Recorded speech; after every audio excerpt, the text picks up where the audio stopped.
น้องมีความหวังอยู่บ่ตอนนี้เพราะว่าตอนนี้บ่มีความหวังหยังเลยทีมกู้ภัยเมื่อหมดแล้วตอนทีมกู้ภัยอยู่ก็ยังมีความหวังอยู่เพราะว่าเขาเจ้าจะค้นหาให้แต่ตอนนี้น้องเคยฝันเห็นบ่พันเห็นเทื่อหนึงตอนเมื่อเราติดทำอิฐเลย ฝันเห็นว่าได้เลย พันเห็นแต่ว่าเรามาเรามีเสื้อแขนสั้นแล้วก็เปียกเรามาแล้วก็บ่ปากต่อน้องเพราะว่าเรามาแล้วเรานั่งโดนแล้วเราก็ลุกน้องถามว่าสิไปใส่เราก็บ่ตอบแล้วก็ไปเลยน้องพันเห็นแบบนั้น น้องคิดว่าเพิ่นยังมีชีวิตอยู่บ่ตอนนี้ก็ยังคิดอยู่แต่ว่าบ่เต็มร้อย50โอ้ยเพิ่น50-70%เนาะเลย30หรือว่า70เนาะเลยโอ้ยปู่มาแทนอะไรปู่ อันนั้นมันไผ หลานสาว อุ้มได้บ่ลูกอุ้มได้บ่เฮ็ดคนทำกันอุ้มกันบาดเฮ็ด ขอบใจหลายๆก็ยังมาถึงน้อง มีแต่ มาช่วยเหลือน้อง เอาไว้ ขอบใจหลายๆเด้อ กินซื้อนมให้ลู ก็ ก ได้เป็นนัวกินเพื่อนในซ่านนะน้องเด้อเนาะมีแต่บ่ได้อื่นจึงพ่อกันไหมเนาะได้อื่นจังสิมาถามเพราะมันค่ำมันมืดได้ยันยุงกัดน้องเพิ่นพี่น้องเนาะสังว่ากันได้ก็สู้ๆแล้วน้องเด้อ ขอบใจหลายๆที่มาฮอดมา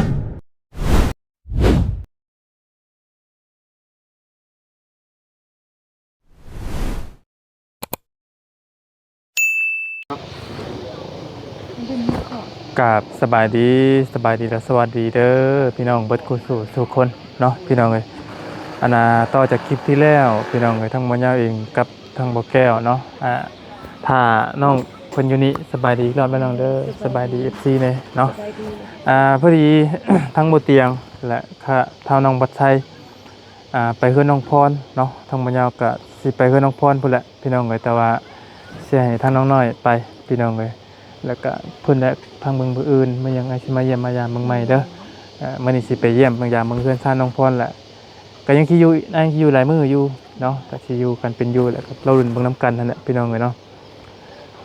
ทางน้องเพิ่นก็ถือว่าอยู่ในตอนนี้ก็ถือว่ากำลังใจเนาะพี่เนาะตอนนี้ก็จะต้องการกำลังใจนั่นแหละพี่น้องมากที่สุดพี่น้องเอ้ยอันนี้ก็เป็นเฮือนซ่านทางพ่อปู่อันแม่ปู่แม่ย่าพ่อปู่เนาะสำหรับประเพณีบ้านเฮากับพี่น้องเอ้ยทางน้องเพิ่นก็มาแต่ทางอื่นพี่น้องเอ้ยกระทอง3เดือนเนาะก็ถือว่ายังอยู่ในภาวะเครียดซั่นนะพี่น้องเอ้ยคนกำลังท้องกำลังใส่เนาะแต่ละครอบครัวเนาะหนักทั้งนั้นเลยพี่น้องเอ้ยเอาก็คือพอดีเดี๋ยวอาจสิไปให้หมอน้อยนี่พาไปบ่ย่างไปไกลเติบบ่ก็บ่กะปานนั้น อ๋อมาเดี๋ยวสบายดีทำให้เพิ่นก่อนสบายดีได้เด้อเสียใจนำเด้อเนาะเจ้าเป็นอ้ายบ่เป็นน้าบ่าว เป็นน้าบ่าวเนาะ เป็นน้าสาว เป็นอันเมแล้วบ่ แม่นอันนี้ นั่นพูดเป็นเมเนาะเมผู้ที่ทำน้องเนาะเสียใจนำได้เด้อมีแต่ว่าขอให้เพิ่นเจอนะเนาะพี่น้องเอ้ยก็ไทยเฮาก็เพิ่นก็เฮาก็เข้าไปเมื่อวานเมื่อก่อนนี่ก็คือว่าเฮาก็ประชาชนบ่มีอุปกรณ์นะเข้าไปก็ใครก็เมื่อแต่จุดที่5คนนั้นอยู่แล้วก็เข้าไปหาเขาบ่มีความสามารถเข้าไปหาเขาได้นะ เจ้าก็ยังเข้าไปอยู่บ่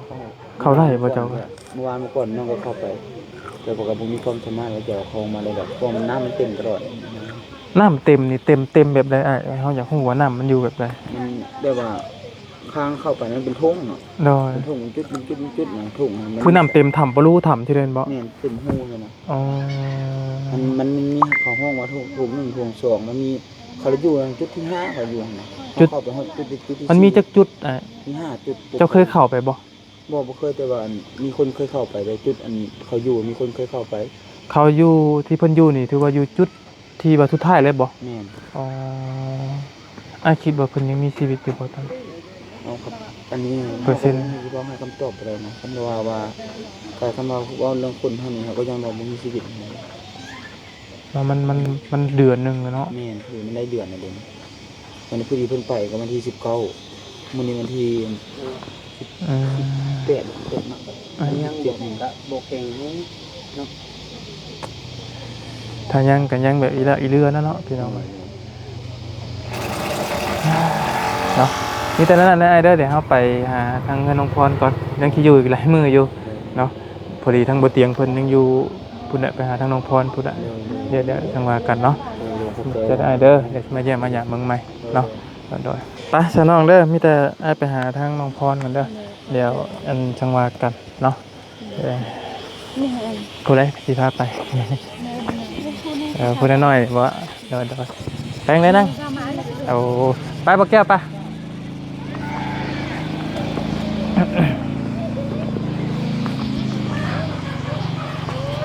ไป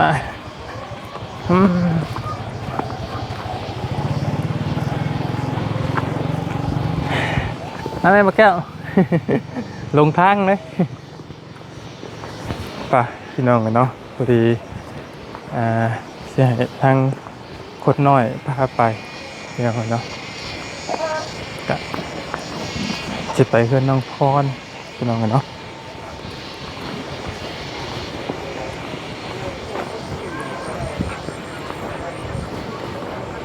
อันนี้กับบ้านเพื่อนซานแต่ละหลักเลยพี่น้องกันเนาะครับเป็นเพื่อนบ้านกระป๋อกกระแป๊กเนาะ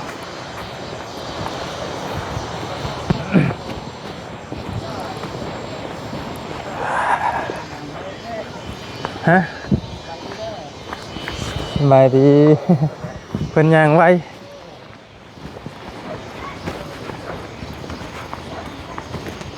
อย่าเทิงเห็นในรูปกระดังน้อยๆนะเนาะ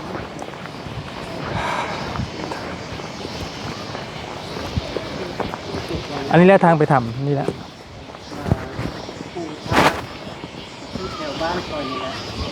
บอก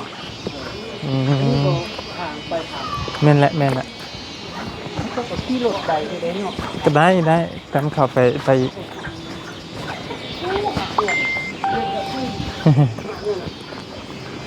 สบายดี สบายดีเพราะสบายดีสบายดี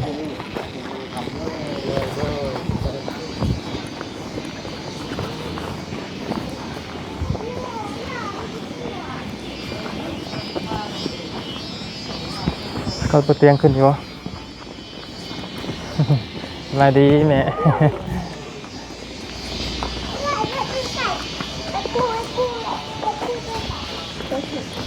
โดย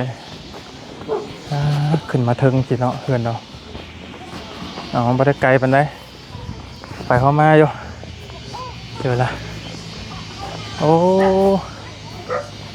น้อยดิผู้นี่เนาะ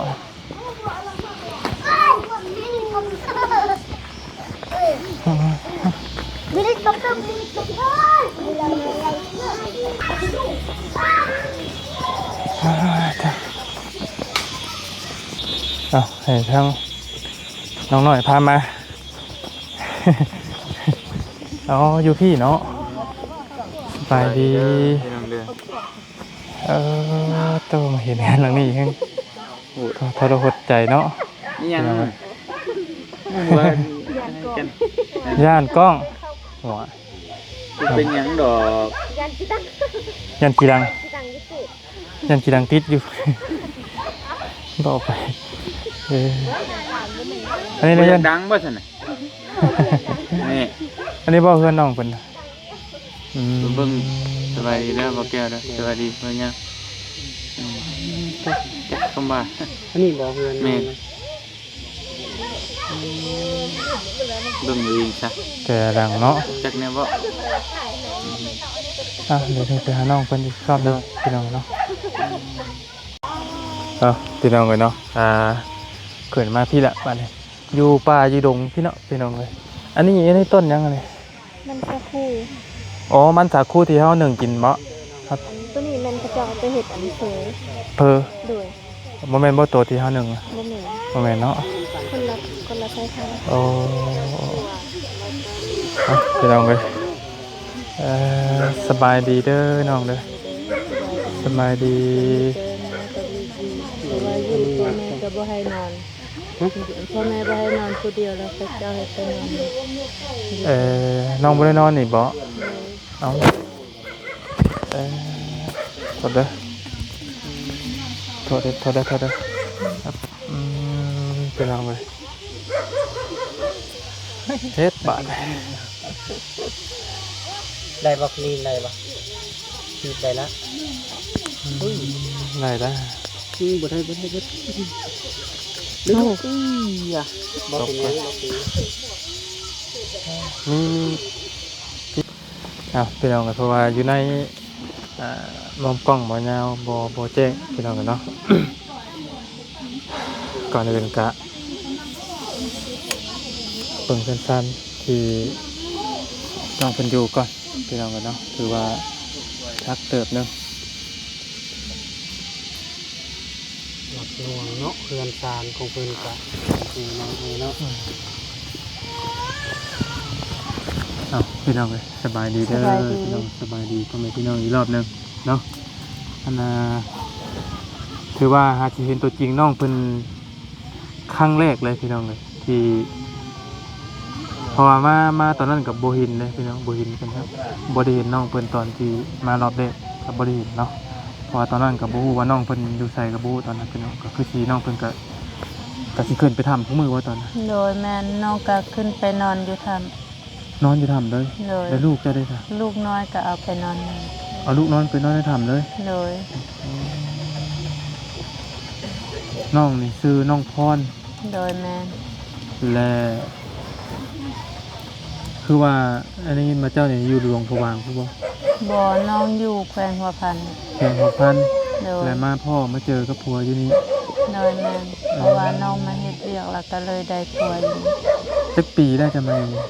ได้6 ปีแล้ว มันอยู่ห้อง6 ปีแล้ว โดย อันนี้นี่เป็นเพื่อนท่านที่จะนอนอยู่นี่บ่ โดย ตะกี้ตะกอนกับผัวบ่ แม่ จ้ะพี่น้องเอ้ยแล้วตอนนี้น้องนอนอยู่ไส น้องนอนอยู่นำแม่ย่าเพราะว่าเขาเจ้าบ่ให้นอนผู้เดียวมันยานเลย แนวมันแหละไผจะนอนตอน เสี่ นี้ ยงบ่มีใครนอนมีแต่ว่าตอนเช้าน้องลงมาตอนแรงน้องก็ลงมา อืม มื้อนี้เจ้าก็ขึ้นไปเพิ่นบ่ บ่ได้ไป2 มื้อละ บ่ได้ไป2มื้อ โดย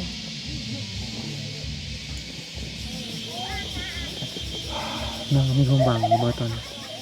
เพราะว่าตอนนี้บ่มีความหวังหยังเลยทีมกู้ภัยเมื่อหมดแล้วตอนทีมกู้ภัยอยู่ก็ยังมีความหวังอยู่เพราะว่าเขาเจ้าจะค้นหาให้ แต่ตอนนี้กู้ภัยเพิ่นจะบ่ดำเนินการค้นหาอีกบ่มันเป็นจังได๋ เขาเจ้าก็ยังว่าจะดำเนินอยู่แต่ว่าทางเมืองยังบ่ให้เข้ามันยังเสี่ยงเพราะว่าฝนตกมีหินเขาเจ้าว่าดินถล่มอยู่ใน ตอนนี้น้องสิเฮ็ดในต่อไปจ้ะ คิดหยังบ่ออกบ่ฮู้แนวเลย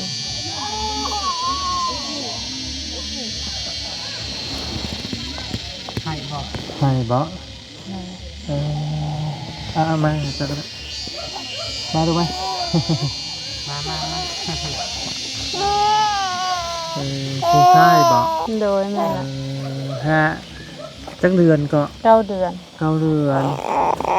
อะไรคือว่ายังมีอีกผู้หนึงบ่ อ้ายเราได้6 ปี สบายดีเด้อ คนไหนน่ะเนาะ สบายดีอ้ายเราไปลิ้นน่ะ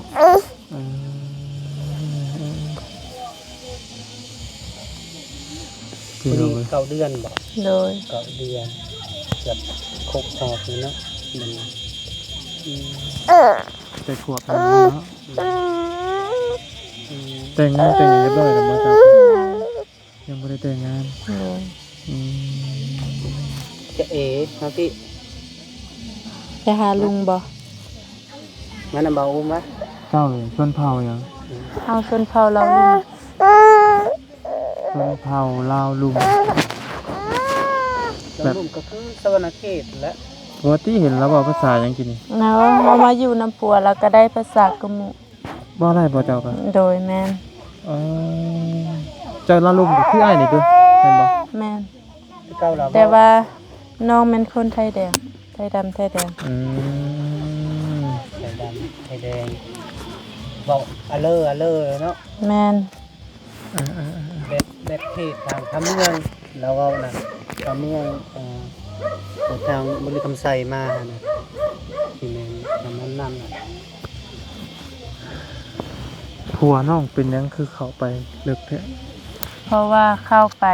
หาซอกหาอยู่หากินมาเลี้ยงครอบครัวย้อน เพิ่น หา เคยเข้าไปจัก ทุ เทื่อแล้วเนาะ เทื่อที่สามนี่แหละพอดีเทื่อที่สามก็เลยติดอยู่ใน เพิ่นเข้าไปแต่ทุกแต่ละเทื่อนั้นไล่มาซำไหน ได้เทื่อ2 ล้านปลาย เข้าไปแต่ละรอบนะ เลย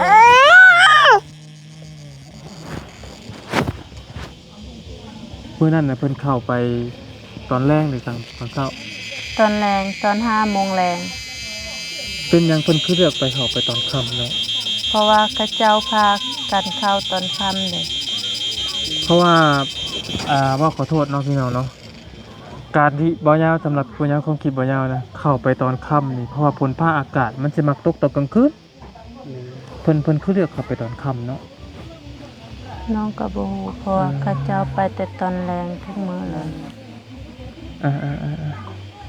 เป็นหยังบัดเวลาฝนตกมันจึงอันน่ะน้ำจึงไหลลงอันปากครับ เพราะว่ามันมีห้วย แม่นบ่ผู้นี้ ห้วย โดย อันนี้แม่นบ่ โดยแม่ คนนี้บ่ โดยสบายดีเด้อ สบายดีเด้อล่ะ สบายดีลูกล่ะ สบายดี ชื่อ โอ้ยเนาะ หึ เท่าอันเลย ท้าวอเล็ก โดย อันนี้จักปีแล้วลูกอันนี้จักปีแล้ว 6 ปีแล้วนี่ 6 ปี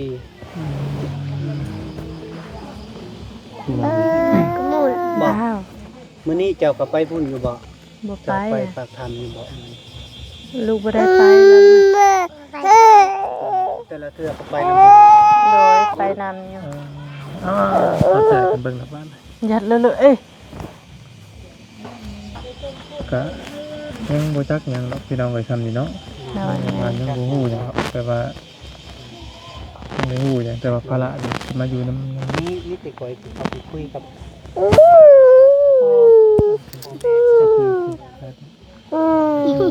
เอาไม้จะไปนำ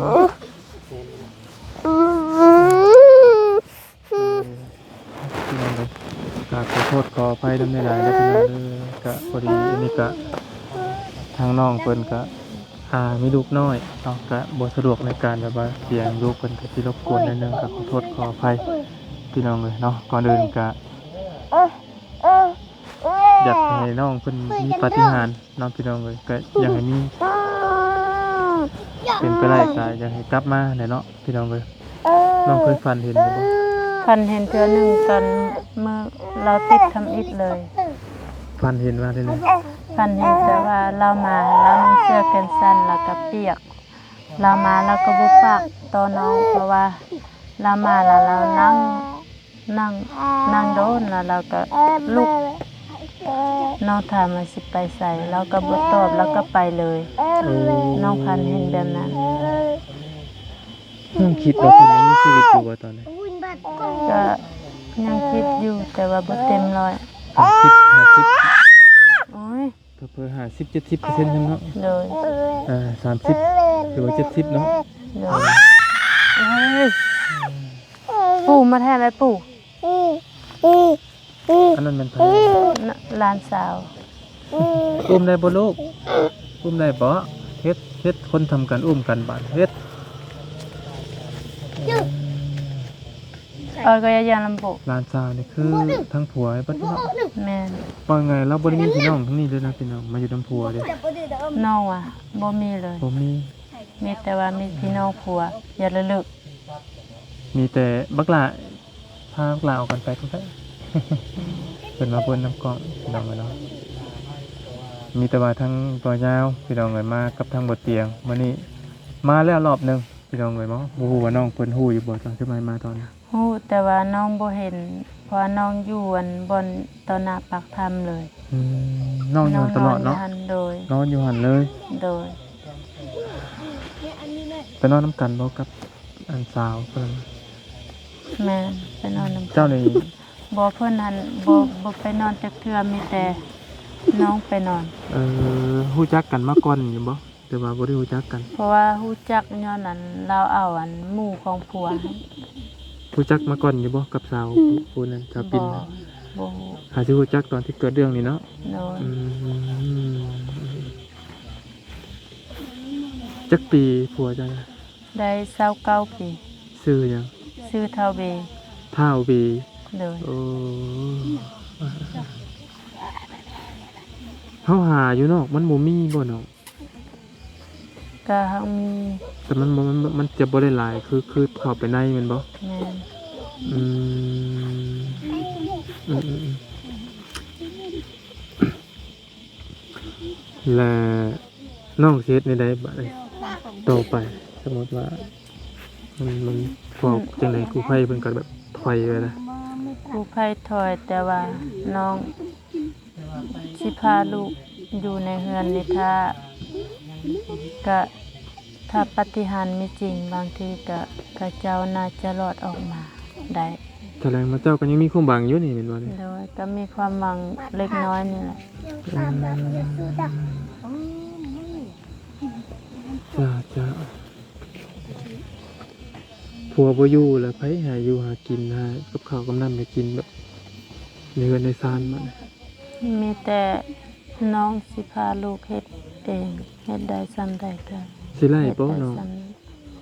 ำบ่ได้ก็ได้สู้สนบ่งลูกต่อเพราะว่าบ่มีพ่อของลูกแล้ว อาชีพหลักๆของน้องตะกี้แตะก่อนเลยน้องเฮ็ดหยังตั้งแต่ แต่กี้ ก่อน หลัก ก่อนที่อาชีพหลักๆหรือว่าตัวที่ต้องเข้าไปร่อนเอาทองนี่บ่ได้บ่ได้เลย ๆน้อง กับผัวนะ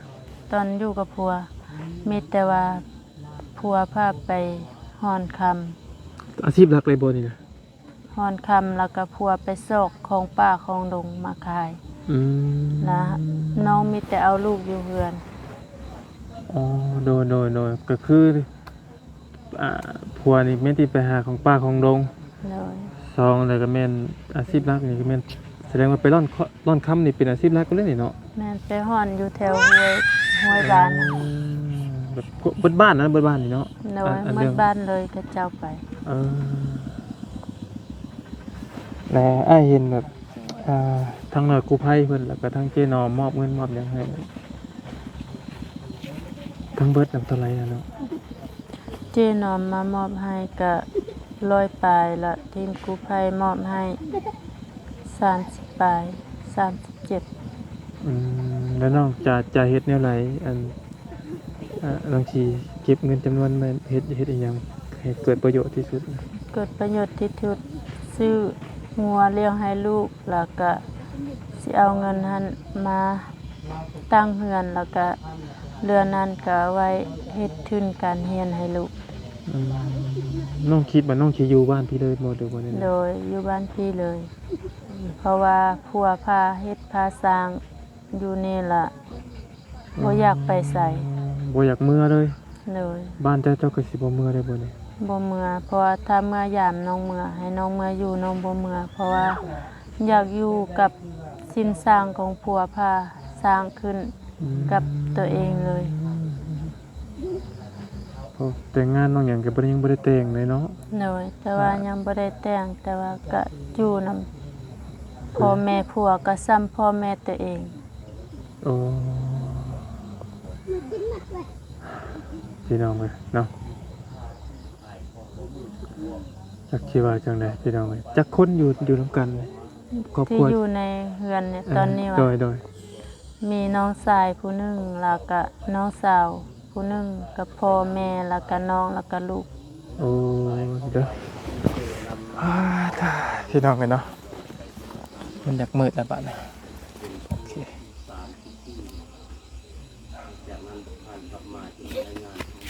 อยากเลยลูก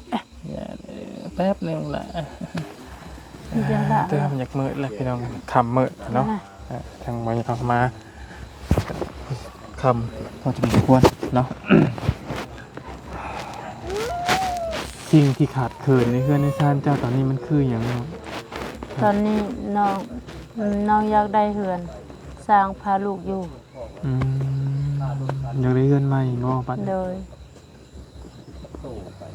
ถ้าว่าปุ๊กเจ้าสิปุ๊กอยู่ใส่ กับปลูกอยู่บ้านเก่า อยู่หม้องนี้เลยเนาะ โดย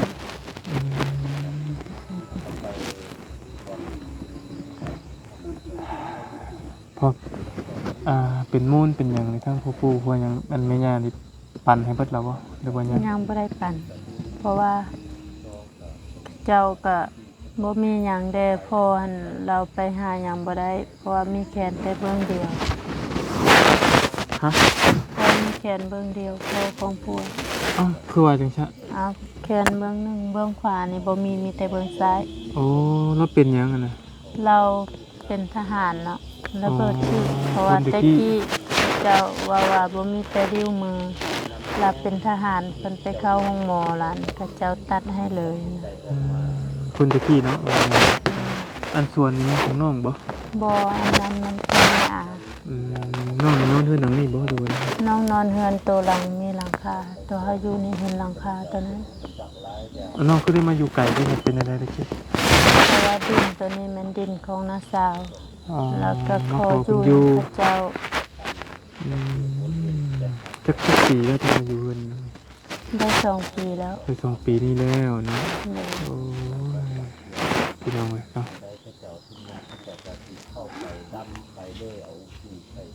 เข้าไปในถ้ำว่าสิฮอดเรือนนี่ ฮอดวันที่20ก็ได้เดือนแล้ว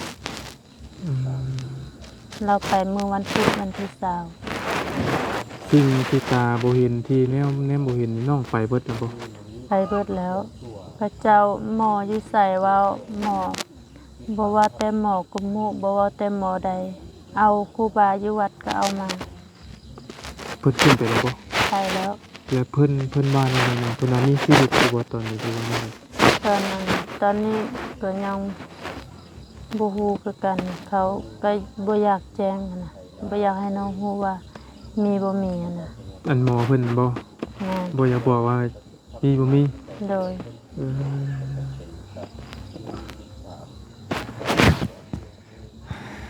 เพราะว่าที่จริงเขาก็อยากทำฮู้แล้วเนาะน้องเนาะเพราะว่าสิได้ฮู้ว่า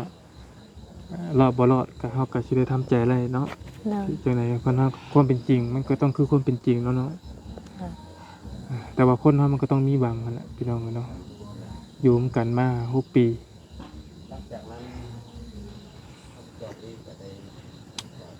แต่กระบะเบาะน้องเพิ่นพี่น้องมาอยู่ลำลูกลำพัวก็ย้อนบ่มีนี่แหละพี่น้องเอ้ยสั่งเข้าไปเนาะสั่งไปหาย้อนบ่มีนี่แหละเพราะว่ามันก็เป็นอาชีพคนเบิดบ้านเนาะที่ต้องหาอาชีพนี้ มืดบ้านเลยเขาเจ้าหาแบบนี้ ถ้าว่าบ่หาไปหอนค่ำก็ฮอดยามต้มมักตาวเขาเจ้าก็ไปต้มมักตาว อ๋อ ไป มีบ่ มืดบ้านเลยมี มะกราวอีกเนาะอีกที เออ มะกราวที่เพิ่นไปเฮ็ดอันนั้นของหวานกินเนาะ แม่ อืมพี่น้องเลยเนาะจักสิว่าจังไดลนบ่เพิ่นเข้าไปเจ้าสั่งสั่งมีผู้มาซอยหรือจักประมาณจักมื้อ เราไปวันที่20แล้วมื้อวันที่21แล้วจุน้องก็เอาสายน้ำแล้วก็เอาจักรไปดูดน้ำแล้วก็วันที่23 ชุมเจ้าเอาจักรไปดูดเองบ่ทำบิดน่ะ เลยก็ฮอดวันที่23แล้วก็ทีมกู้ภัยมาแล้วก็พาเดียวเอาสายอีกเอาจักรมาตื้มอีกแล้วก็ดูดน้ำอีก ตอนแรกไอ้เห็นนะไอ้คิดว่าคนลงป่าซื่อๆตอนแรกคนไผเป็นคนโพสต์ลงครั้งแรก ตอนแรกก็แม่นอ้ายของเท้ามืดแล้วก็เมียของคนชื่อคำลา อืม แล้วก็รวมทั้งหมดแม่นไทยบ้านโพดลงก็เลย อืม มีทีมกู้ภัยมาช่วยเหลือ อืมครับ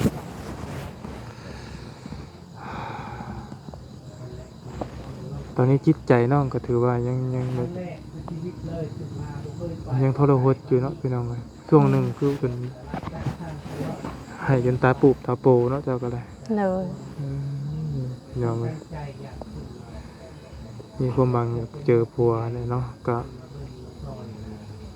ปีนาทีนั่นแบบก็บ่ถือไผกับบ่ฮู้ดอกพี่น้องของแบบนี้เนาะ เพราะว่ามื้อนั้นน่ะทางบ่ยาวมากับบ่เตียงน่ะผู้ดีเพิ่นพ่อผัวเจ้าผู้ดีพ่ออันหาคนผู้ดี แม่น ตอนนั้นเจ้าคิดว่าเจ้าคิดว่าพ่อผัวจะนำบ่ โดยเพราะว่าเขาเจ้าบ่ฮู้ว่า ไผเป็นไผ มี เนาะ ผัวน้องได้รู้ว่าบ่มีแล้วก็น้องก็ดีใจนะหนึงเห็นเขาเจ้าว่าพบ5คนนั้นแต่ว่าน้องบ่ฮู้ว่าไม่มีผัวน้องหรือว่าบ่มี ในหาคนนั้นจะสิแม่นมีไผแน่เนาะ เลย พอฮู้ว่าบ่มีผัวเจ้าของคิดวินาทีนั้นเป็นจังไดเนาะ เพราะว่าน้องบ่มีแฮงเลยบ่มีผัวเขาเจ้าว่าบ่มีผัวน้องมีแต่ให้อย่างเดียว อืม แล้วก็อีกอย่างน้องสายเราก็เข้านำจุดทีมกู้ภัยหั่นน่ะเราเข้าแล้วเราออกมาเขาเจ้าถามมา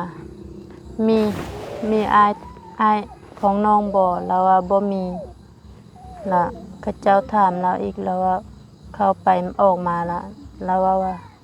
บ่มีอันอายเราบ่มีชื่ออายเรา โอ้พี่น้องเนาะสิว่าจังไดเนาะ ว่าจังซั่น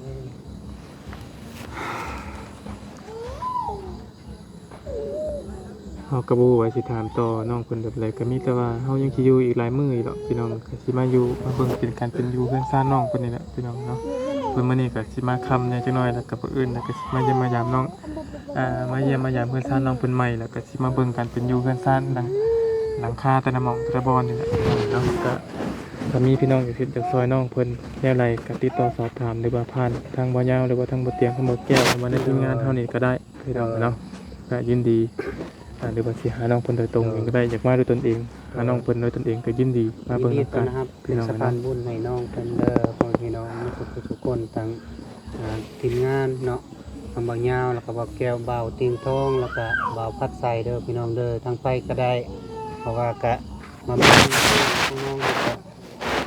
ก็คือว่านักน่วงพี่น้องเนาะก็อยากซ่อมแซมเพื่อนน้องเพิ่นแน่นะเพิ่นพี่น้องเนาะแล้วก็ ดอกไม้ที่ก่ออย่างน้อยแล้วก็พี่น้องเนาะ สู้เด้อลาเด้อมีหยังก็สู้ ทีนี้ก็ทางบ่เตียงเพิ่นเอาเครื่องเอาของให้แล้ว เนาะ น้องเอ้ย ๆมีแต่สิเอาเงินให้ซื้อกินนะครับแต่น้าบ่าวก็ด้วยเต็มใจก็บ่มีหยังนะ เพราะว่าแล้วว่าเอาก็ แต่เต็มใจขึ้นมาหา ต้นทุนตัวเอง เอาให้เงินของอ้ายเองอันนี้ก็เนาะพี่น้องทางระเบาก็บ่มีเงินหรอกแต่เพื่อซอยกันคนละเล็กคนละน้อยเนาะเพื่อเป็นกำลังใจให้เจ้าขอบใจหลายๆที่มาฮอดมาถึงน้อง มี ที่ แต่ มาช่วยเหลือน้อง เอาไว้ ขอบใจหลายๆเด้อ กินซื้อนมให้ลู ก็ ก ได้เป็นนัวกินเพื่อนในซ่านนะน้องเด้อ เนาะ เนาะมีแต่บ่ได้อื่นจึงพ่อกันไหมเนาะได้อื่นจังสิมาถามเพอมันค่ำมันมืดได้ยันยุงกัดน้องเพิ่นพี่น้องเนาะสังว่ากันในใดก็สู้ๆแล้วน้องเด้อ โอ้ยข เนาะ อบใจหลายๆที่มาฮอดมาถึงน้องเด้อที่มาช่วยเหลือน้อง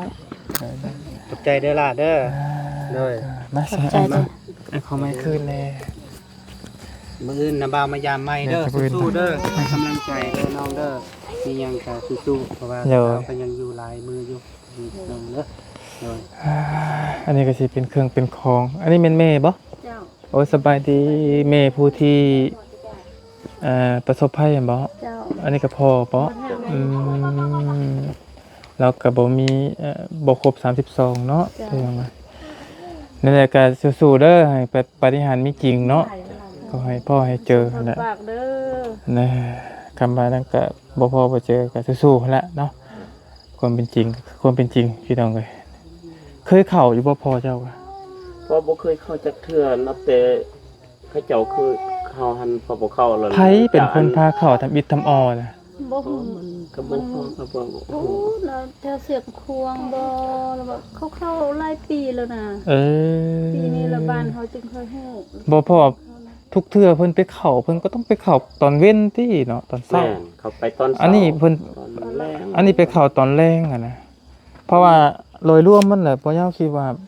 ผลมันต้องตกกลางคืนส่วนมากผลนี่ คันว่าเข้าไปในหันมันบ่ฮู้ว่าฝนตกฟ้าแดดเลยนะมัน ก็ฮู้อยู่แต่ว่าช่องสิแบบว่าเฮาเข้าไปกลางเว้นนั่นนะเพราะว่าโอกาสผลมันสิตกกว่ากลางคืนนี่ยากอะนะ ไปจอดแล้วบ่เนี่ยเอื้อก็ไม่จอดจ้ะ ป้าใส่สู้ๆแล้วเดี๋ยวจะมาออกออกไปหาบางพักบางเช้าก่อน เจ้า เดี๋ยวอื่นสิมาเยี่ยมมายามเบิ่งใหม่เนาะอยู่ดีมีแฮงสู้ๆโดยขอบใจคือกันโดยไปพี่น้องเลยอยู่ดีมีแฮงบ่กูสู้ทุกคนพี่น้องเนาะรักษาเรากำลังน้อยพี่น้องก็จะเฮ็ดจากซอยน้องเพิ่นก็ติดต่อสอบถามเข้ามาได้เนาะพี่น้องเนาะโดย